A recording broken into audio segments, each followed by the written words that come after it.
Praise the Lord, जय मसीह की। यह वीडियो केवल मसीहियों के लिए बनाया गया है जिन्होंने अपना जीवन प्रभु यीशु मसीह को दिया है।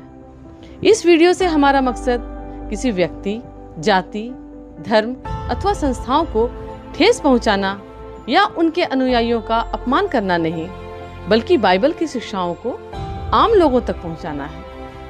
मुमकिन है कि बाइबल की ये शिक्षाएं कुछ लोगों की विचारधाराओं से मेल नहीं खाती, अतः उनसे अनुरोध है कि वे खुद को इस वीडियो से दूर रखें ताकि उनकी विचारधाराओं को ठेस न पहुंचे। आइए अब हम परमेश्वर का जीवित और सामर्थी वचन सुनते हैं भाई पॉल राजू के द्वारा। Praise the Lord. मैं पिता परमेश्वर को धन्यवाद करता हूँ कि उसने ये मौका दिया कि मैं आपके सामने फिर परमेश्वर के वचन के साथ उपस्थित हो सका। मेरे प्रियो, आशा करता हूँ कि सब आप अच्छे होंगे और प्रभु की उपस्थिति में आत्मिक जीवन में उन्नति कर रहे होंगे। हाँ मेरे प्रियो, हमारा मसीह जीवन का लक्ष्य यही है कि हम दिन पर दिन मसीह में बढ़ते जाएं और अपने मसीह में बढ़ते जाएं। प्रियो, मैं आज आपसे जो बात करूंगा वो है कि अक्सर लोग ये जानते हैं कि प्रभु यीशु मसीह ने अपने सेवकाई के जीवन में कुछ दृष्टांतों के माध्यम से बातें की हैं। वो दृष्टांतों के माध्यम से लोगों को समझाने की कोशिश करता है, समझाता है और ये भी बताने मांगता है कि तुम इस कहानी, किस्सों के माध्यम से, दृष्टांतों के माध्यम से तुम ये समझ जाओ कि परमेश्वर का राज्य निकट है। हाँ मेरे प्रियो, ऐसे ही सी कुछ बातों के चलते आज हम मसीह ये समझते हैं कि क्या कारण है कि बाइबल में प्रभु यीशु मसीह ने दृष्टांतों में बातें की हैं। इसका उद्देश्य क्या है? मैं आज आपको ये बताना चाहता हूँ कि प्रभु यीशु मसीह ने अपने मुख से ये बातों का खुलासा किया है कि वो दृष्टांतों में बात क्यों करते थे। हम कहीं भी देखें, प्रभु ने अपने दृष्टांतों में, कहानियों में और उपमाओं के माध्यम से अपनी सेवकाई को किया, अपने वचनों को दिया, अपने लोगों से बातें की ताकि लोग उसको समझ जाएं। लेकिन आज हम जो हैं उसे एक कहानी, किस्सों या उसकी गुप्त बातों को हम नहीं समझ पाते या समझने की हम कोशिश भी नहीं करते। लेकिन उनके अंदर बहुत सी गुप्त बातें हैं जो परमेश्वर उजागर नहीं करता। वो चाहता है कि इनको, इन्हीं की बातों में, इन्हीं के तरीके से जवाब दिया जाए। क्यों? क्योंकि आज हम इन्हीं के विषयों में, किस्से और कहानियों के माध्यम से और किस्से कहानी के अंतर्गत ही अपने मसीह को जानते हैं, प्रचार सुनते हैं। आज हमको जहाँ भी देखें सिर्फ सेवकाई के बारे में, आशीष के बारे में, प्रभु के किस्सों कहानियों के माध्यम से, उसके चमत्कारों के बारे में, इन सब विषयों के बारे में ही हमें तालीम दी जाती है या बताया जाता है। लेकिन हकीकत ये है कि प्रभु ने तो इसको एक माध्यम बनाया था कि इन माध्यमों के द्वारा ही हम लोगों तक ये बात पहुंचाएं ताकि उनको इसी तरीके की बातें समझ में आती थी। और आज हम मसीह इन्हीं बातों को पकड़ के बैठे हुए हैं। आज ज़्यादा से ज़्यादा कलीसियाएं इन्हीं बातों पे ध्यान देती हैं कि प्रभु यीशु मसीह ने ये दृष्टांत दिखाया था, प्रभु यीशु मसीह ने ये चमत्कार किया था, प्रभु यीशु मसीह ने ये किया था। अरे प्रभु यीशु मसीह ने तो हमें बताने के लिए, हम जैसे लोगों को, जिन नासमझ हैं, जो हमको, जिनको समझ नहीं है, उनको बताने के लिए उसने अपना ये एक रास्ता दिया था कि इनके माध्यम से इनको बताया जाए। आइए देखिए प्रभु यीशु मसीह ने अपने इन विचारों को हमारे सामने कैसे व्यक्त किया है। वो निकाल लीजिए मेरे साथ, मत्ती रचित सुसमाचार उसका 13वां अध्याय। हाँ प्रियो, मत्ती रचित सुसमाचार उसका 13वां अध्याय, उसके 10वें पद से मैं आपके लिए पढ़ रहा हूँ। वहाँ पर इस प्रकार से लिखा है, चेलों ने पास आकर उससे कहा कि तू लोगों से दृष्टांतों में क्यों बातें करता है? उसने उसे उत्तर दिया, तुमको तो स्वर्ग के राज्य के भेदों की समझ दी गई है, पर उन्हें नहीं। अर्थात हमें स्वर्ग राज्य के भेदों के बारे में समझ नहीं दी गई है। हमें संसारिक ज्ञानों की समझ दी गई है, हमें संसार के लोगों के ज्ञान की समझ दी गई है। आज हमें संसार के लोग जैसे बताते हैं, समझाते हैं, सिखाते हैं, हम उन्हीं पर अमल करते हैं। और यही कारण है कि प्रभु यीशु मसीह कहते हैं कि तुमको तो स्वर्ग के राज्य की भेदें समझा दी गई हैं, पर उनको नहीं, क्योंकि उनके पास हैं उसको जो दिया जाएगा, और उनके पास जो है बहुत है उनसे ले लिया जाएगा। अर्थात तुम्हारे पास जो है उन्हें दिया जाएगा, और जिनके पास नहीं है उनसे भी ले लिया जाएगा। अर्थात ये गुप्त बातें, ये गुप्त भेद जो आज समझने की कोशिश नहीं करते हैं, परमेश्वर के स्वर्ग राज्य के ज्ञान की बातों को समझने की कोशिश नहीं करते हैं, उनके ऊपर अपना विचार नहीं रखते हैं, अर्थात पवित्र आत्मा की सहायता से उन बातों को जानने की कोशिश नहीं करते हैं कि मुझको इसके अंदर क्या निचोड़ मिलेगा, इसके अंदर से मुझको क्या ज्ञान मिलेगा। कलीसिया में जो सिखा दिया गया, समझा दिया गया, चाहे वो सही हो या गलत हो, उसी रीति से हम उनके पीछे चलना शुरू कर देते हैं। लेकिन परमेश्वर का वचन साफ कहता है, क्योंकि उनके पास है उसे दिया जाएगा और उसके पास बहुत हो जाएगा, पर जिनके पास कुछ नहीं है और जो कुछ उनके पास है वो भी उनसे ले लिया जाएगा। मैं उसमें दृष्टांतों में इसलिए बातें करता हूं कि वे देखते हुए नहीं देखते और सुनते हुए नहीं सुनते और नहीं समझते। हाँ प्रियो, आज परमेश्वर का वचन कहता है, प्रभु कहते हैं कि जो देखते हैं वो देखते हुए भी नहीं देखते, सुनते हुए भी नहीं सुनते, समझते हुए भी नहीं समझने की कोशिश करते हैं। क्यों?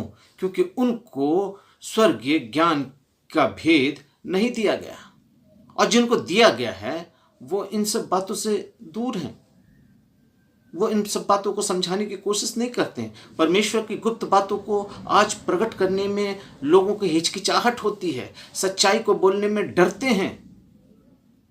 क्यों?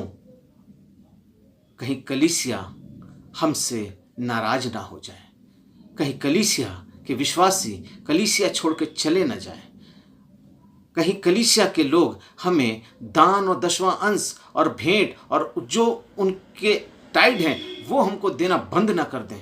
आज पास्टर्स इन बातों के पीछे ज़्यादा अपना ध्यान दे के रखें कि कहीं कलीसिया हमसे भड़क न जाए।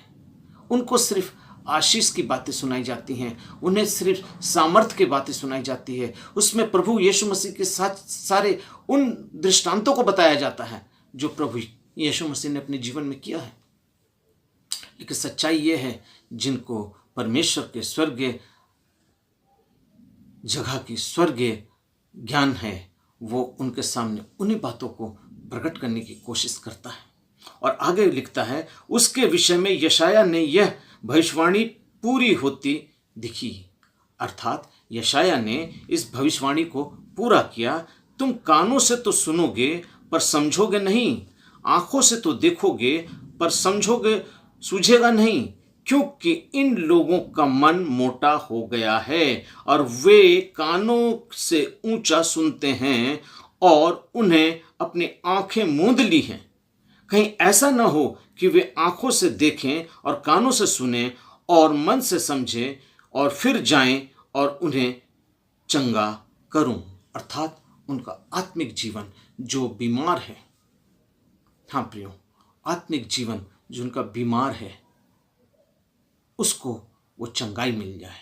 जो आज तक एक बंधन में बंधे हुए हैं, उन बंधनों से उन्हें आज़ादी मिल जाए। क्यों? क्योंकि यशाया ने कहा है कि वो सुनते हुए भी नहीं सुनते और देखते हुए पर भी नहीं देखते। आइए मैं एक वचन आपके सामने पढ़ना चाहता हूँ जो मिलता है मरकुस रचित सुसमाचार उसका 7वां अध्याय। यहाँ तो यीशु मसीह ने पुरानी व्यवस्था से एक रेफरेंस दिया कि यशाया ने तुम्हारे विषय में ये बात कही थी, लेकिन आज मैं आपसे जो बोलने जा रहा हूँ बहुत कठिन और कड़वा शब्द है, इसलिए मैं आपको अपनी बात नहीं, प्रभु यीशु मसीह के मुंह से निकली हुई बात को आज आपके सामने कोट कर रहा हूँ। वो कोट इसलिए कर रहा हूँ कि आज कलीसिया इन्हीं सब बातों के ऊपर उलझी हुई है, इन्हीं सब बातों के अंदर फंसी हुई है, इन्हीं सब क्रियाओं के अंदर फंसी हुई है, ताकि कोई उनको आज़ाद न कर दे, ताकि वो चंगे न हो जाएं। आज शैतान चाहता है कि वो बीमार हैं तो बीमार रहें, आज वो बंधन में है तो बंधन में रहें, आज वो किसी भी प्रकार से असमर्थ है तो असमर्थ ही रहें। क्यों? क्योंकि उनके जीवन में वो चंगाई ना आ जाए। क्योंकि यशाया ने यहाँ पर कहा था, कहीं ऐसा फिर ना हो जाए कि उन्हें चंगा करूं। अर्थात वो चंगा होना चाहते हैं, वो चाहते हैं कि मैं चंगा हो जाऊं, लेकिन उन्हें चंगाई तब मिलेगी जब वो आंखों से देखते हुए भी देखने नहीं चाहते, कानों से सुनते हुए भी सुनना नहीं चाहते, समझते हुए पर भी वो समझना नहीं चाहते। क्यों? क्योंकि उनको शैतान एक परंपरा, रीति रिवाज, रूढ़िवाद में बांध रखा है। इसीलिए प्रभु यीशु मसीह ने अपने दृष्टांतों के माध्यम से अपने बातों को प्रकट करने की कोशिश की और ये बताना चाहा कि सुन लो, ये मैं तुमको कहानी और किस्सों के माध्यम से ये बात बताता हूँ ताकि तुम ये समझ जाओ कि परमेश्वर का राज निकट है। हाँ प्रियो, परमेश्वर का राज निकट है। इसीलिए प्रभु यीशु मसीह आपको मरकुस रचित सुसमाचार उसका 7वां अध्याय उसके 7वें पद से मैं 9वें पद तक आपके सामने पढ़ता हूँ। वहाँ कुछ इस प्रकार से लिखा है, ये व्यर्थ मेरी उपासना करते हैं क्योंकि मनुष्यों की आज्ञाओं को धर्म उपदेश करके सिखाते हैं। प्रियो, ये मैं नहीं कह रहा हूं, ये परमेश्वर का वचन कह रहा है। ये परमेश्वर का वचन कह रहा है, वो भी यीशु मसीह के मुख से निकला हुआ ये वचन है। प्रभु यीशु मसीह कह रहे हैं, तुम व्यर्थ मेरी उपासना करते हो क्योंकि मनुष्यों की आज्ञाओं को धर्म उपदेश करके सिखाते हो। आज हमारे बीच में जो आत्मिक बीज बोया जा रहा है, वो धर्म उपदेश जो दिया जा रहा है, वो मनुष्यों की आज्ञा है। आज बहुत से ऐसे रीति रिवाज हैं, बहुत से ऐसी डॉक्ट्रिन्स हैं, बहुत से ऐसे सिद्धांत हैं जो इस बाइबल में नहीं पाए जाते हैं। फिर भी उन चीज़ों को आज हमारी कलीसियाओं में इम्प्लीमेंट किया जा रहा है, हमारी कलीसियाओं में बताया जा रहा है, हमारी कलीसियाओं में दिखाया जा रहा है, उनको क्रिया के रूप में प्रकट किया जा रहा है। क्यों? क्योंकि प्रभु कहते हैं ये व्यर्थ मेरी उपासना करते हैं। आप कलीसियाओं में जाएंगे, आप आराधना करेंगे, आप स्तुति करेंगे, आप भजन गाएंगे, प्रार्थना करेंगे, वचन पढ़ेंगे, वचन का प्रकाशन आपको मिलेगा, वचन सुनेंगे, सब कुछ करेंगे, लेकिन आपके अंदर वो आत्मिक आंख जो है, आप बीमार हैं तो बीमार ही रहेंगे। जैसा यशाया ने कहा, ये चंगे ना हो जाए, ये नहीं चाहते कि मैं चंगा हो जाऊं। आज आप उसी तरीके से बीमार रहना चाहते हैं क्योंकि आपके अंदर प्रभु का वो प्रकाशन, क्योंकि प्रभु ने अपने आगे मैंने पढ़ा था, उसमें प्रभु ने कहा था, मत्ती जहाँ मैंने पढ़ा था 13वें अध्याय के 10वें पद से, क्योंकि प्रभु ने अपने चेलों से कहा कि मैं चाहता हूँ कि वो देखते हैं तो ना देखें। हाँ प्रियो, उनके अंदर वो आत्मिक ज्ञान नहीं। आइए मैं उस वचन को पढ़ देता हूँ फिर से, क्योंकि आपके लिए ये बहुत ज़रूरी है कि आज आप इस बात को समझ जाएं कि परमेश्वर का वचन क्या कहता है। उसने उत्तर दिया कि तुमको तो स्वर्ग राज्य का भेद समझ दी गई है, पर उनको नहीं। किनको? हम जैसों को, हम जैसे लोगों को आत्मिक ज्ञान समझ नहीं दी गई है। जो परमेश्वर के लोगों को, परमेश्वर के दासों को, परमेश्वर के उद्धार पाए हुए लोगों को, या परमेश्वर के उन लोगों को जिसको परमेश्वर ने अपनी आत्मा के द्वारा चलाए चलते हैं, उनको, क्योंकि परमेश्वर ने कहा कि जब मैं जाऊंगा तो मैं तुम्हें एक सहायक देकर जाऊंगा जो सर्वदा तुम्हारे साथ रहेगा। वो तुम्हें सिखाएगा, बताएगा, समझाएगा और हर एक बातों से निरुत्तर करेगा जो तुम्हें जानने की आवश्यकता है। अर्थात हर एक वो बात तुमको बताएगा जो तुम्हारी समझ के लिए आवश्यक है। हाँ प्रियो, आज हर एक बात जो हमारे लिए आवश्यक है वो प्रभु हमें बताना चाहते हैं। और उसने 13वें पद में कहा, मैं उनसे दृष्टांतों में इसलिए बातें करता हूं कि वे देखते हुए नहीं देखते। अर्थात प्रभु कहते हैं कि वो देखते हुए नहीं देखते और सुनते हुए नहीं सुनते और नहीं समझते। वो देखते हुए नहीं देखते, सुनते हुए नहीं सुनते और समझते हुए नहीं समझते हैं। उनको सब ज्ञान है क्योंकि उनके पास आत्मिक ज्ञान है, लेकिन वो बंधे हुए हैं। कहाँ बंधे हुए हैं? परमेश्वर का वचन यहाँ कहता है, वे व्यर्थ मेरी उपासना करते हैं क्योंकि मनुष्यों की आज्ञाओं को धर्म उपदेश करके सिखाते हैं। प्रियो, आज परमेश्वर के इस वचन को तोड़कर मरोड़कर समझाने वाले आज संसार में बहुत से बाबा लोग हैं, बहुत से प्रभु के दास हैं जो अपनी सुविधाओं के लिए, अपनी उपलब्धियों के लिए, अपनी लालसाओं में, अपनी आवश्यकताओं में, अपनी ज़रूरतों में आज प्रभु को बाजारों में खड़ा करके उनके धर्म का प्रचार कर रहे हैं, सिर्फ अपने अपने और अपनी सुविधाओं के लिए। माफ़ कीजिएगा, परमेश्वर का वचन इस वक्त बहुत तेज़ी से ये बात कहने को मजबूर कर रहा है कि परमेश्वर के वचन को आज हम लोगों ने तोड़ दिया है। आज परमेश्वर के सिद्धांतों का आज हम लोगों ने मरोड़ दिया है। आज परमेश्वर के सिद्धांतों का हमने बाजार में खड़ा कर दिया है।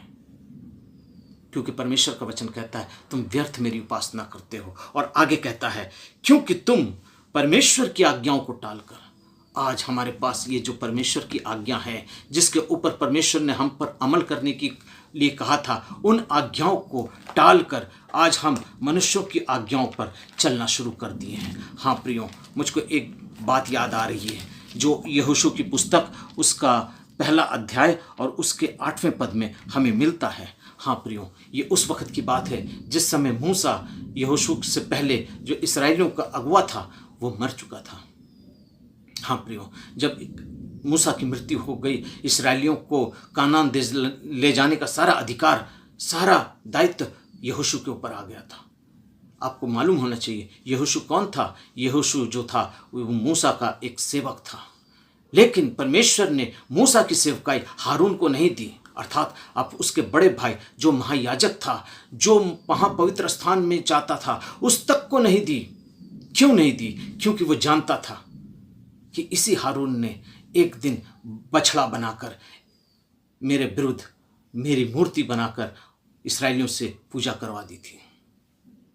हाँ प्रियो, मैं आज उस बातों को जोर नहीं दूंगा, लेकिन आज मैं इस बातों को भी जोर दूंगा कि परमेश्वर की व्यवस्था को आज हम कैसे तोड़कर मरोड़कर आज हम व्यक्त करने लगे हैं। क्योंकि परमेश्वर का वचन कहता है, यहोशू 1 उसके 8वें और 9वें पद को मैं आपके सामने पढ़ता हूँ। अगर आप इस वचन पे चलते हैं, इस वचन को मानते हैं, परमेश्वर की व्यवस्था को मानते हैं, उसका अंगीकार करते हैं, तो परमेश्वर हमें क्या क्या आशीष देगा, इन बातों के ऊपर मैं आज आपको बताऊंगा। लेकिन मैं उससे पहले ये बताऊंगा कि परमेश्वर ने यहोशू के संग वाचा क्या बांधी। जब यहोशू डर गया कि मैं इतनी बड़ी इस्राएली जाति का अगुवा बनकर कैसे चलूंगा, तब परमेश्वर ने यहोशू से क्या कहा, सुनिए। उसके 8वें पद में लिखता है, व्यवस्था की ये पुस्तक, अर्थात यहोशू की पुस्तक उसका पहला अध्याय उसका 8वें पद से मैं पढ़ रहा हूँ। वहाँ यहोशू से परमेश्वर कहता है, ये व्यवस्था की पुस्तक, अर्थात ये पवित्र वचन, अर्थात जिसको हम बाइबल कहते हैं, ये व्यवस्था की पुस्तक। क्योंकि यीशु मसीह ने अपने जीवन में कहा कि मैं व्यवस्था की पुस्तक को तोड़ने नहीं, लोप करने नहीं, बल्कि पूरा करने आया हूँ। इस व्यवस्था की पुस्तक की बात हो रही है। हाँ, यहाँ पर लिखा है, व्यवस्था की यह पुस्तक तेरे चित्त से कभी उतरने ना पाए और इसी में दिन रात ध्यान किए रहना, इसलिए जो कुछ इसमें लिखा है उसी के अनुसार करने की तू चौकसी करना। इसमें जो कुछ लिखा है, लेकिन आज यहां पर लिखता है, वचन कहता है, क्योंकि तुम परमेश्वर की आज्ञाओं को टालकर, अर्थात इस पवित्र भविष्यवक्ताओं की पुस्तक को टालकर, व्यवस्था की पुस्तक को टालकर मनुष्यों की रीतियों को मानते हो, मनुष्यों की रीतियों को मानते हो। आज परमेश्वर ने वाचा बांधी थी कि तुम इस व्यवस्था की पुस्तक से अपना चित्त मत हटाना, अपना ध्यान मत हटाना, इसी के ऊपर दिन रात ध्यान किए रहना। लेकिन आज हम अब इस व्यवस्था की पुस्तक पर से अपना ध्यान हटाकर मनुष्यों के ऊपर ध्यान लगा के बैठे हैं, मनुष्यों की रीतियों को मानने लगे हैं। और इसके आगे लिखता है, इसके अनुसार करने की तू अगर चौकसी करे, परमेश्वर का वचन कहता है, अगर इसके अनुसार तू करने की चौकसी करे और ऐसा ही करने में तू सब काम सफल होंगे और तू प्रभावशाली होगा। ऐसा करने से तेरे सब काम सफल होंगे। तू जो चिंता कर रहा है ना, तू इस्राएली जाति को कैसे लेकर तू कानान तक पहुंचेगा, तू जो चिंता कर रहा है ना, वो चिंता खत्म हो जाएगी। तू अगर इसको मानेगा ना, इस पर ध्यान देगा ना, इसकी लिखी हुई एक एक बातों को अपने जीवन में अमल करेगा ना, तो वो सारा पहाड़, वो यरीहो की दीवार जो उसने दिमाग में रखी थी, वो दिमाग से हट जाएगी, वो यरीहो की दीवार तक गिर जाएगी।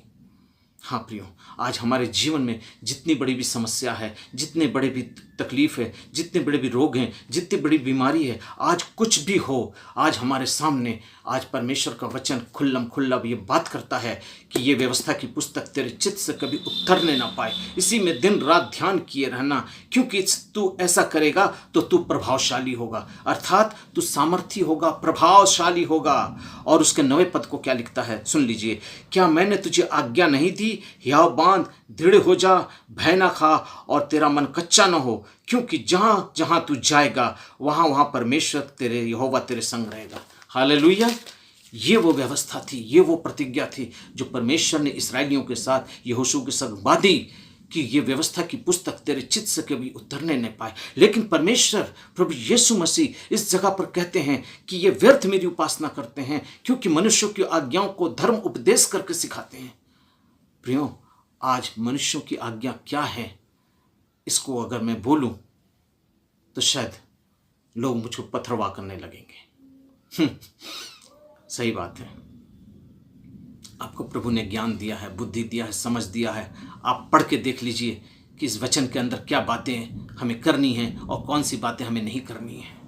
आज प्रभु का वचन कहता है, क्योंकि तुम मनुष्य परमेश्वर की आज्ञा को टालकर मनुष्यों की आज्ञाओं को मानते हो। आज परमेश्वर की आज्ञा क्या है और मनुष्यों की आज्ञा क्या है, ये आप जान सकते हैं। आज इस जो बंधनों के बीच है, आज जो इन बंधन के बीच में है, आज इस काले बंधन के बीच में जो है, ये परमेश्वर की आज्ञा है। और इस काले बंधन के बाहर जो भी कुछ है वो मनुष्यों की आज्ञा है। विचार आपके पास है, ज्ञान आपके पास है, बुद्धि आपके पास है, सामर्थ्य आपके पास है।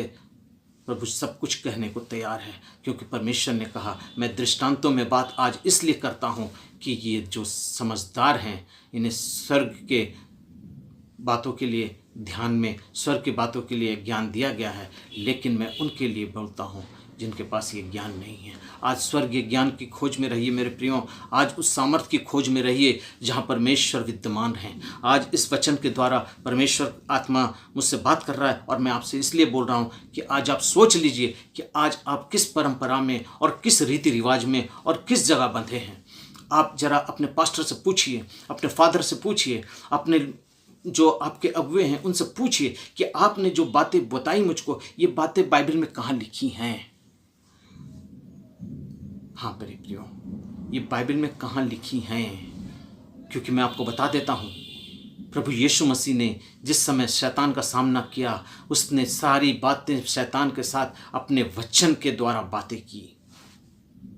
मेरा एक वीडियो है, वो है प्रभु यीशु मसीह की परीक्षा, शैतान के द्वारा प्रभु यीशु मसीह की परीक्षा। वो वीडियो आप उसको देखिए। उसमें प्रभु यीशु मसीह की उन परीक्षाओं के साथ साथ शैतान के साथ जो परमेश्वर का युद्ध हुआ इस वचन के माध्यम से, उसके बारे में मैंने प्रकाशन किया है, उसको मैंने खोल के बताया है कि उसमें प्रभु ने सारी बातों को इस वचन के द्वारा कहा।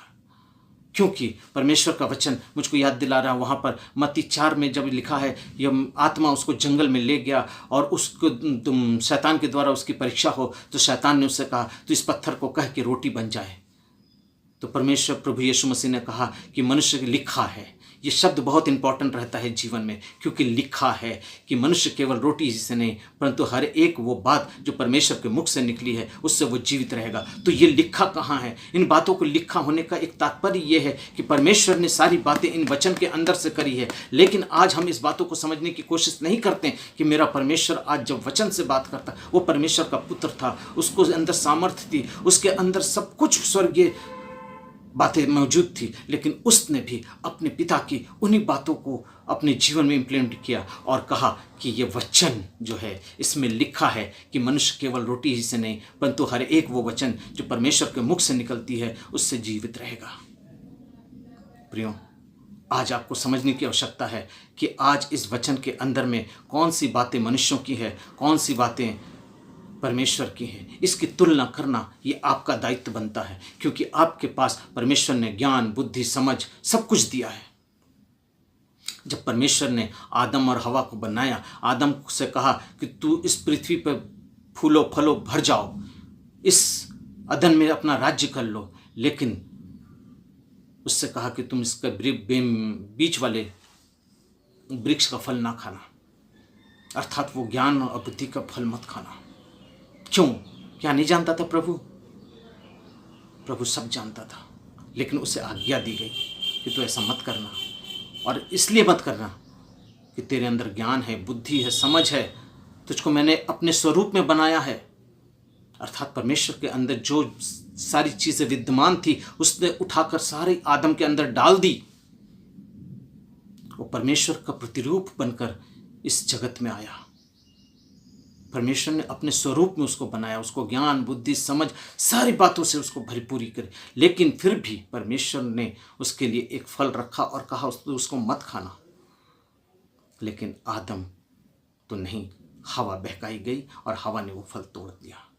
प्रियो, आज हमें ये समझने की आवश्यकता है, प्रभु ने हमें ज्ञान दिया, बुद्धि दिया, समझ दिया। हम इन बातों को समझने की कोशिश करें कि इस वचन के अंदर कौन सी बातें प्रभु की हैं और कौन सी बातें मनुष्यों की हैं। आज हमारी कलीसियाओं के अंदर बहुत से ऐसी बातें चल रही है, बहुत से ऐसे संस्कार चल रहे हैं, बहुत से ऐसे सिद्धांत चल रहे हैं जो आज इस वचन में नहीं पाए जाते हैं। हाँ प्रियो, मैं धीरे धीरे जब आगे जाऊंगा, अपने वीडियोस को अपलोड करूंगा यूट्यूब पर, मैं एक एक सब्जेक्ट पे एक एक बातों को बताऊंगा। प्रियो, आज हमें समझने की आवश्यकता है। और इसके आगे प्रभु कहते हैं, उसने उनसे कहा, अर्थात किसने? प्रभु यीशु मसीह ने उनसे कहा। क्या कहा? सुन लीजिए। तुम अपनी परंपराओं को मेरे बाप ने जो किया, मेरे दादाओं ने जो किया, उनके दादाओं ने, बाप ने, अर्थात जो हमारे जनरेशन के द्वारा हमारे जीवन में चलती चली आ रही हैं, उन परंपराओं को मानने के लिए, परमेश्वर की आज्ञा को कैसी अच्छी रीति से टाल देते हो। आज उन परंपराओं को आज हम मान रहे हैं, लेकिन अपने जीवित परमेश्वर के इस वचन को नहीं मान रहे हैं, जो मेरा वचन प्रभु ने हमें लिखवा कर दिया। उसने अपना एक बेटा दे दिया, उसके लिए उसने अपने आप को क्रूस पर दे दिया, अपना लहू बहा दिया, अपने प्राणों को दे दिया, हमारे पापों के लिए अपने आप को क्रूस पर दे दिया ताकि हम बच जाएं। आज उसके बलिदान को भी हम भूल गए हैं और उसके बलिदान को छोड़कर मनुष्यों की आज्ञाओं को, मनुष्यों की रीतियों को, मनुष्यों की परंपराओं को ध्यान दिए हुए हैं। प्रियो, आज बहुत दुख लगता है, बहुत अफसोस लगता है। क्यों? क्योंकि मैं भी कहीं ऐसी ही एक परंपरा और रीति रिवाज और रूढ़िवाद में फंसा हुआ था। मैं भी कहीं ऐसी जगहों में था जहां से प्रभु ने आज मुझको निकाला है। मैं वचन नहीं जानता था, मैं वचन नहीं पढ़ता था, मैं कलीसियाओं में नहीं जाता था, चर्च नहीं जाता था, प्रभु की संगति में नहीं था। लेकिन आज परमेश्वर को मैं धन्यवाद देता हूं कि उसने मुझे इस योग्य बनाया कि मैं आज आपके सामने इन बातों का खुलासा कर सकता हूं। हाँ मेरे प्रियो, आज परमेश्वर का वचन बहुत तेज़ी से परमेश्वर की बातों को बोलने के लिए इस बात को बोल रहा है कि आज हमें समझने की आवश्यकता है कि हम व्यर्थ ये काम को करते हैं, क्योंकि मनुष्यों की आज्ञाओं को, हाँ प्रियो, मनुष्यों की आज्ञाओं को धर्म उपदेश करके सिखाते हैं। आज हमारे पास कौन से मनुष्यों की आज्ञा है? आप नहीं जानते? आप जानते हैं, आप जानते हैं, लेकिन आज तक आपने कभी इसका विरोध नहीं किया। क्यों? ये इसलिए नहीं किया कि आप अपनी परंपराओं में, अपनी रीति रिवाजों में फंसे हुए हैं, बंधे हुए हैं, और उससे आपने अपनी परंपराओं को मान लिया, लेकिन अपने प्रभु यीशु मसीह को छोड़ दिया। हाँ प्रियो, आज अपनी परंपराओं को आपने मान लिया। आज आप मूर्ति पूजा करते हैं, आज आप रोजरी माला चलाते हैं, आज आप तरह तरह के जगहों पर जाकर मन्नतों को करके उनके आगे सिर सिजदे करते हैं।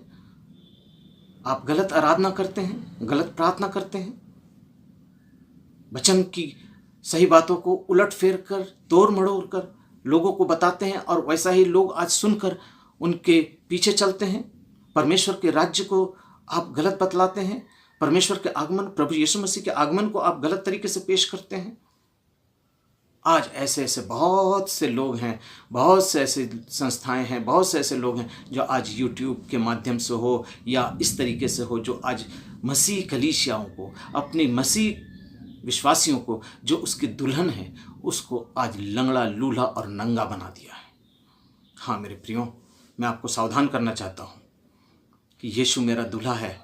वो अपनी दुल्हन को लेने आएगा तो अपनी दुल्हन को वो एक अच्छी दुल्हन के रूप में एक्सेप्ट करेगा, ना कि कानी, लंगड़ी, लूली, काली और अपाहिज कलीसिया को लेकर जाएगा। वो उस कलीसिया को लेकर जाएगा जो उसके योग्य है। हाँ, आज प्रभु का आत्मा कह रहा है कि बोल दो, आज उन कलीसियाओं को लेकर जाएगा जो उसकी योग्य है। प्रियो, मैं आपको एक बात बताना चाहता हूँ, आप जितने लोग शादीशुदा हैं या जितनों ने भी शादी को देखा है, उनने सब ने यही चीज़ देखा है कि जब दूल्हा शादी के लिए आता है तो आकर सामने बैठ जाता है, और जब दुल्हन आती है तब आके दूल्हे के बगल में बैठ जाती है। मेरे प्रियो, मैं आपको एक बात बताना चाहता हूँ, क्या उस शादी के स्थान पर जहाँ वो शादी होती है, उस चर्च में जहाँ हमारी शादियाँ होती हैं, क्या वहाँ पर दुल्हन से खूबसूरत लड़की नहीं होती है? दुल्हन से ज़्यादा पढ़ी लिखी लड़कियां नहीं होती हैं, या दुल्हन से करूप लड़कियां नहीं होती हैं, या ऐसी नहीं होती हैं जो दुल्हन के स्थान को ले सके। लेकिन क्या कारण है कि दूल्हा सिर्फ अपनी दुल्हन के पास ही जाकर बैठता है? हाँ प्रियो, वो इसलिए जाकर बैठता है कि उसने उसके साथ अपनी मंगनी कर ली है, अपना वचन उसके साथ दे दिया है, उसके साथ अपनी मंगनी कर ली है, और वो अपनी दुल्हन को लेने के लिए, अर्थात अपनी उस कलीसिया को लेने के लिए उसके पास तक जाता है और उसी के बगल में जाकर बैठता है। सखियां बहुत होंगी उसके साथ, उसकी सखियां जब उसको सामने तक लाती हैं बहुत होती हैं, 2, 3, 4, 5, 7 जो भी हों आती हैं, उसको वहाँ पर बैठाती है दूल्हे के बगल में, फिर पीछे की तरफ जाकर उनके पीछे खड़ी हो जाती हैं। क्यों? क्योंकि उसका वो स्थान नहीं है सखियों का कि उसके दूल्हे के बगल में बैठे। उसके दूल्हे के बगल में बैठने का अधिकार सिर्फ उस दुल्हन का है जिसके साथ उस दूल्हे ने वाचा बांधी है। प्रियो, मैं आपको सावधान करना चाहता हूं कि आज आप प्रभु की दुल्हन हैं, आज आप प्रभु की दुल्हन हैं और आपका दूल्हा आने वाला है, और अपने दूल्हे के लिए आप अपने आप को तैयार कर लीजिए। हाँ प्रियो, इसके बाद मैं कुछ वीडियो लोड करूंगा, उसमें मैं इन बातों का खुलासा करूंगा, लेकिन आज मैं सिर्फ इतना ही कहूंगा कि आज हमारी मसीह कलीसियां अपाहिज, लंगड़ी, लूली, कानी, अंधी, बहरी हो गई हैं, और इसी में वो चाहती हैं कि मेरा दूल्हा आए और मुझको लेकर जाए। कभी नहीं लेकर जाएगा। उसको एक परफेक्ट दुल्हन चाहिए, एक मजबूत दुल्हन चाहिए, एक सुंदर दुल्हन चाहिए, एक अच्छी दुल्हन चाहिए जो उसके साथ उसके परमेश्वर के पिता के सिंहासन के पास बैठ सके। अगर उस दुल्हन के कपड़ों में कीचड़ लगा होगा, उसके दुल्हन के कपड़े फटे हुए होंगे, या उसके कपड़े में गंदगी होगी, तो क्या उसका पिता उस दुल्हन को स्वीकार करेगा? वो दूल्हा उसको स्वीकार करेगा? नहीं प्रियो, आज अपने वस्त्रों को हमको धो लेना है, अपने गुनाहों को मान लेना है, और हमारे लिए वही एक एंटीवायरस है और एंटी क्लिनिक पाउडर है जो हमारे वस्त्रों को धो देता है, और वो है प्रभु यीशु मसीह का लहू। मैं आपको बताना चाहता हूँ, पहला यूहन्ना उसका 1:7 जब आप पढ़ेंगे तो वहाँ पर लिखा है कि यीशु का लहू ही हमारे सारे पापों को धोकर शुद्ध और पवित्र कर सकता है, और कोई नहीं, और कोई नहीं, और कोई नहीं। और पहला यूहन्ना उसका 2 अध्याय उसका 1 और 2 कहेगा, तो सारे पापों का, अधर्मों का हमारे बीच एक बिचवैया है, अर्थात प्रभु यीशु मसीह। आज हम किस परंपरा में हैं, किस रीति रिवाजों में हैं, किस डॉक्ट्रिन के अंदर फंसे हैं, इसका फैसला करना आपके पास है। आपको जबरदस्ती कोई नहीं कर सकता। मैं भी कुछ ऐसी कलीसियाओं में था जहां पर मैं अपनी मन मर्जी करता था, लेकिन मुझको जब परमेश्वर का ज्ञान, वचन का ज्ञान हुआ, जब परमेश्वर ने मुझको वहां से निकाला, चुना, तब उसने मुझको अलग कर अपनी कलीसिया के लिए एक मजबूत खंभे के रूप में इस्तेमाल किया। हाँ प्रियो, आज परमेश्वर का वचन कहता है, ये व्यर्थ मेरी उपासना करते हैं क्योंकि ये मनुष्यों की आज्ञाओं को, आज मनुष्यों की क्या आज्ञा है? आज कौन आपको ये आज्ञा दे रहा है? एक मनुष्य आज्ञा दे रहा है। क्यों दे रहा है? क्योंकि वो आज्ञा देने वाला मनुष्य नहीं है, इस जगत का, इस संसार का हाकिम, अर्थात वो शैतान है जो उस मनुष्य के माध्यम से आज हमारे बीच में, हमारे कलीसियाओं के इस वचन के सिद्धांतों को तोड़ रहा है। हाँ प्रियो, अदन की वाटिका में डायरेक्ट शैतान हवा के पास नहीं गया, उसने सांप को बिचवैया बनाया। क्यों बनाया? क्योंकि लिखा है, सांप जो था सब जंतुओं में चालाक था, इसलिए शैतान ने उसको माध्यम बनाया। आज भी हमारे बीच जो हमारा बिचवैया है, हमारे प्रभु यीशु मसीह के और हमारे कलीसिया के बीच जो बिचवैया है, और जो हमारे अगुवे हैं, हमारे जो और भी लोग हैं जो हमें परमेश्वर का वचन सुनाते हैं, उनके माध्यम से आज वो आकर इन वचनों को तोड़ और मरोड़ के बातें करता। परमेश्वर का ये अनुग्रह है कि आज उसने मुझे आपसे ये बातें करने का अवसर दिया।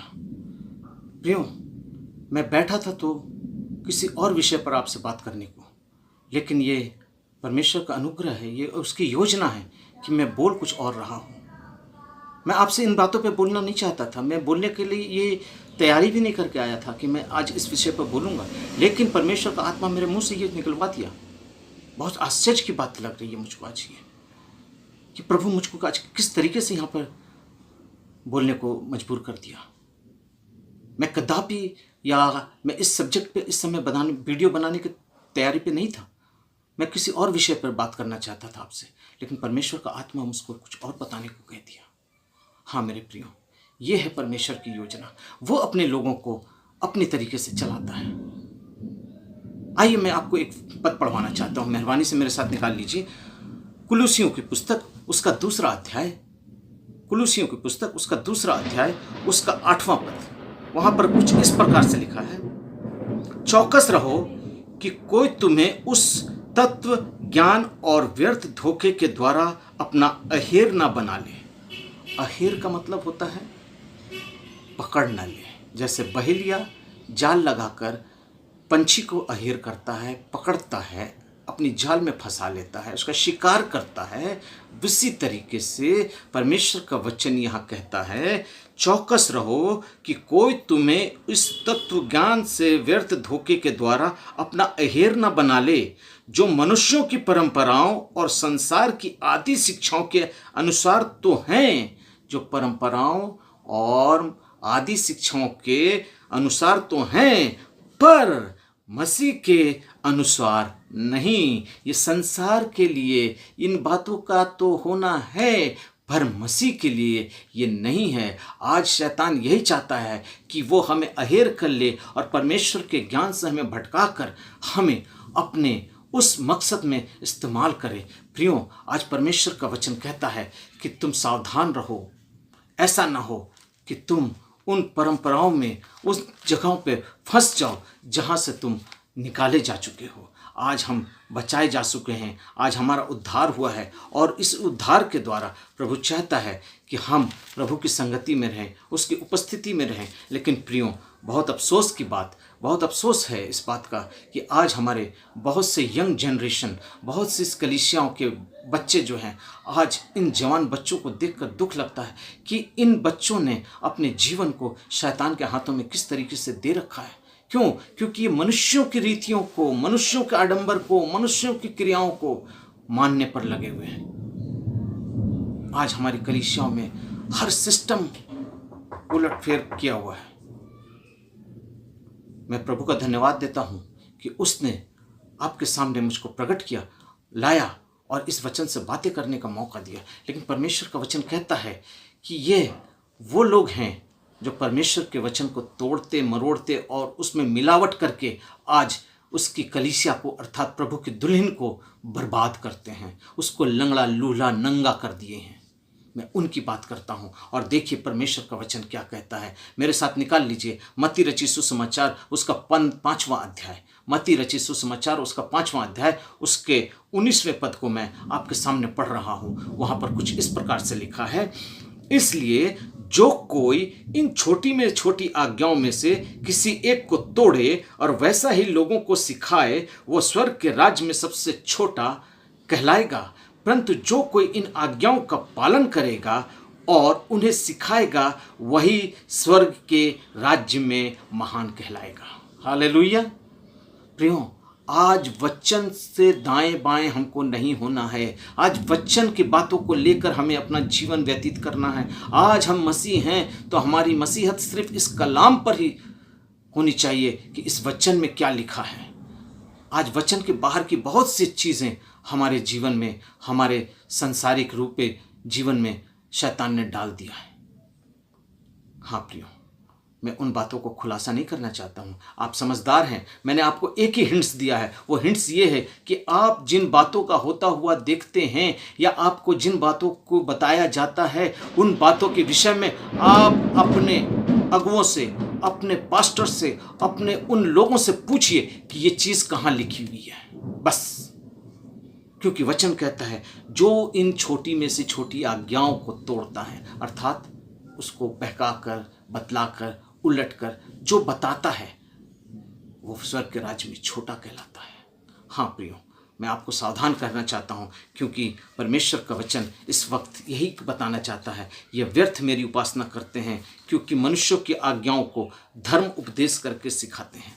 आज परमेश्वर की आज्ञा जो है वो क्या है और उसको हमें किस तरीके से अपने जीवन में मानना है, वो प्रभु का वचन हमें बताता है। क्योंकि परमेश्वर का वचन यूहन्ना रचित सुसमाचार उसके 8वें अध्याय के 32वें पद को कुछ इस प्रकार प्रकट करता है आपके लिए, क्योंकि वहाँ लिखा है, तुम सत्य को जानोगे। अर्थात परमेश्वर का वचन कहता है, यूहन्ना रचित सुसमाचार उसका 8वां अध्याय उसके 32वें पद में इस प्रकार से लिखा है, तुम सत्य को जानोगे और सत्य तुम्हें स्वतंत्र करेगा।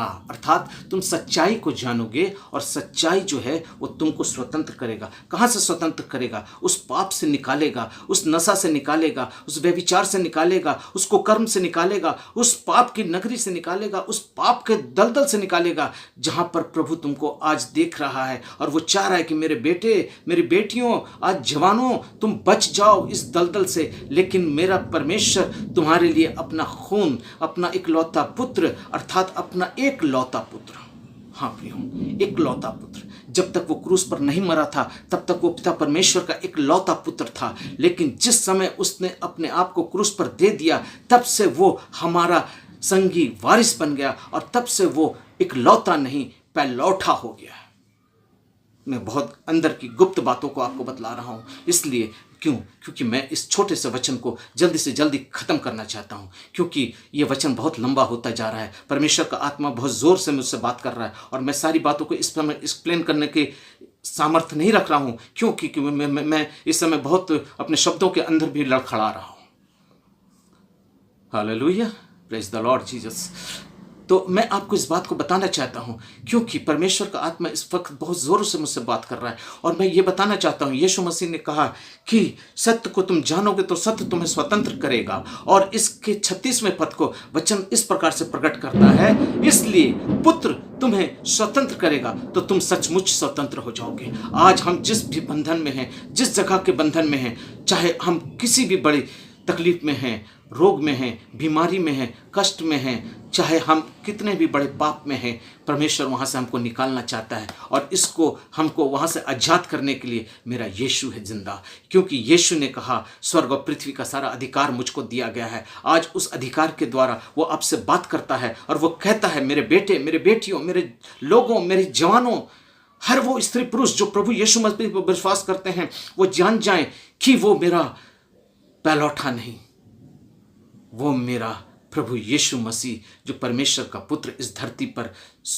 आया, वो हमारे लिए इकलौता बनकर आया और पैलौठा बनकर हमारे लिए अपने आप को क्रूस पर दे दिया।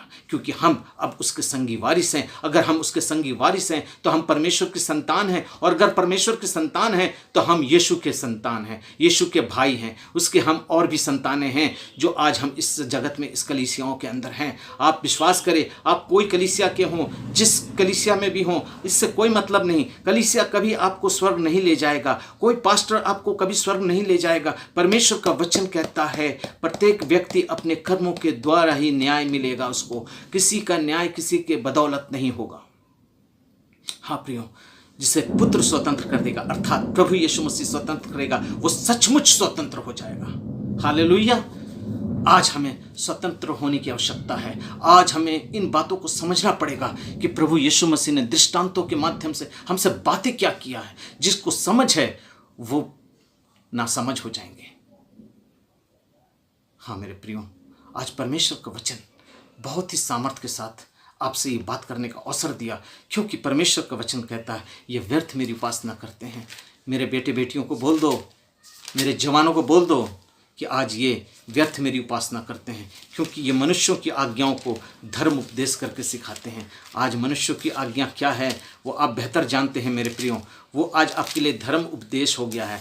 आज आपको आपके मन के मुताबिक उपदेश चाहिए, आपकी लालसाओं, आपकी अभिलाषाओं के मुताबिक, आपकी ज़रूरतों के मुताबिक, जो आपको मन को प्रफुल्लित करे वैसा उपदेश चाहिए। कड़ा उपदेश आपको नहीं चाहिए, कड़ा संदेश आपको नहीं चाहिए, प्रभु यीशु मसीह के आगमन की बातें नहीं चाहिए। आपको किसी डीप डॉक्ट्रिन पर विश्वास करवाने के लिए अगर कोई विश्वासी कहता है तो कलीसियाएं उसको मना कर देती हैं कि नहीं, आप किसी डॉक्ट्रिन पे विश्वास मत कीजिए, आप किसी डॉक्ट्रिन पे प्रचार मत कीजिए, आप किसी डॉक्ट्रिन को कलीसिया के अंदर मत दीजिए, क्योंकि हमारी डॉक्ट्रिन ये नहीं है। हमारी डॉक्ट्रिन ये नहीं है का मतलब क्या आपको स्वर्ग से डॉक्ट्रिन अलग से मिली है? क्या आपको स्वर्ग से अलग से सिद्धांत मिले हैं?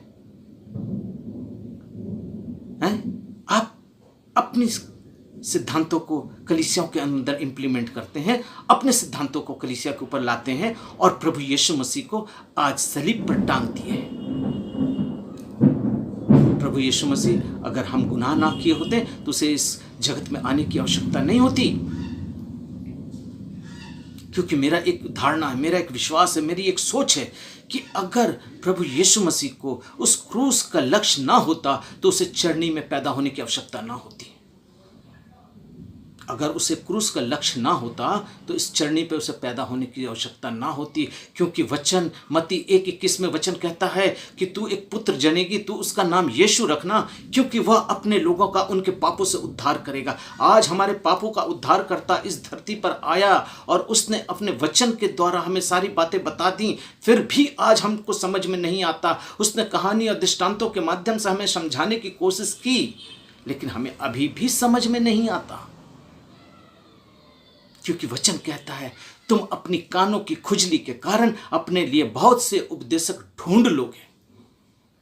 हाँ प्रियो, वो वचन भी मैं पढ़ देता हूं, मेहरबानी से मेरे साथ निकाल लीजिए। तीमुथियुस उसका 4था अध्याय, 2 तीमुथियुस उसका 4था अध्याय, उसके 2 से लेकर 4 तक मैं आपके सामने पढ़ रहा हूं। वहां कुछ इस प्रकार से लिखा है कि तुम वचन का प्रचार कर, समय और समय तैयार रह, सब प्रकार की सहनशीलता और शिक्षा के साथ उल्हाना दे और डांट और समझा, क्योंकि ऐसा समय आ गया है जब लोग खरा उपदेश ना सुन सकेंगे। अर्थात परमेश्वर का वचन कहता है कि यह समय आ गया है कि लोग खरा उपदेश माने कड़े उपदेश नहीं सुन सकेंगे, पर अपनी कानों की खुजली के कारण अपने अभिलाषाओं के अनुसार अपने लिए बहुत से उपदेशक बटोर लेंगे और अपने कान सत्य की ओर से फेर कर कथा कहानियों की ओर लगाएंगे। हाँ प्रियो, आज परमेश्वर का धन्यवाद देते हैं कि उसने इस वचन को आपके सामने में रखने में हमारी मदद की, और आज आप जान जाइए कि आज आप कथा कहानियों में ही ज़्यादा विश्वास करते हैं, परमेश्वर की आज्ञाओं को टालकर मनुष्यों की रीतियों को मानते हो, और उसकी आज्ञाओं को टालने के लिए तुमने परंपराओं और रीति रिवाजों को मान रखा है। इससे पहले कि प्रभु आपको पसंद करे, प्रभु आपको अपनी दुल्हन के रूप में एक्सेप्ट करे, अपने आप को परफेक्ट दुल्हन बनाने के लिए अपने आप को तैयार करिए, क्योंकि मेरा यीशु आने वाला है। माई जीसस इज कमिंग सून। मेरा यीशु आने वाला है। ये वक्त है उसके आने का, ये वक्त है वो घड़ी जब मेरा दूल्हा आने वाला है। तो आइए प्रियो, आज हम अपने आप को तैयार कर लें और ध्यान दें कि हमारे वचन के अंदर जो बातें लिखी हुई हैं वो परमेश्वर की आज्ञा है, और जो वचन में नहीं है वो शैतान की आज्ञा है। तो सावधान हो जाइए, अपने आप को तैयार करिए, क्योंकि मेरा यीशु आने। 2 तीमुथियुस उसका 4था अध्याय, उसके 2 से लेकर 4 तक मैं आपके सामने पढ़ रहा हूँ। वहाँ कुछ इस प्रकार से लिखा है कि तुम वचन का प्रचार कर, समय और समय तैयार रह, सब प्रकार की सहनशीलता और शिक्षा के साथ उल्हाना दे और डांट और समझा, क्योंकि ऐसा समय आ गया है जब लोग खरा उपदेश ना सुन सकेंगे। अर्थात परमेश्वर का वचन कहता है कि यह समय आ गया है कि लोग खरा उपदेश माने कड़े उपदेश नहीं सुन सकेंगे, पर अपनी कानों की खुजली के कारण अपने अभिलाषाओं के अनुसार अपने लिए बहुत से उपदेशक बटोर लेंगे और अपने कान सत्य की ओर से फेर कर कथा कहानियों की ओर लगाएंगे। हाँ प्रियो, आज परमेश्वर का धन्यवाद देते हैं कि उसने इस वचन को आपके सामने में रखने में हमारी मदद की, और आज आप जान जाइए कि आज आप कथा कहानियों में ही ज़्यादा विश्वास करते हैं, परमेश्वर की आज्ञाओं को टालकर मनुष्यों की रीतियों को मानते हो, और उसकी आज्ञाओं को टालने के लिए तुमने परंपराओं और रीति रिवाजों को मान रखा है। इससे पहले कि प्रभु आपको पसंद करे, प्रभु आपको अपनी दुल्हन के रूप में एक्सेप्ट करे, अपने आप को परफेक्ट दुल्हन बनाने के लिए अपने आप को तैयार करिए, क्योंकि मेरा यीशु आने वाला है। माई जीसस इज कमिंग सून। मेरा यीशु आने वाला है। ये वक्त है उसके आने का, ये वक्त है वो घड़ी जब मेरा दूल्हा आने वाला है। तो आइए प्रियों, आज हम अपने आप को तैयार कर लें और ध्यान दें कि हमारे वचन के अंदर जो बातें लिखी हुई हैं वो परमेश्वर की आज्ञा हैं, और जो वचन में नहीं है वो शैतान की आज्ञा है। तो सावधान हो जाइए, अपने आप को तैयार करिए, क्योंकि मेरा यीशु आने वाला है। आइए हम सब प्रार्थना करें।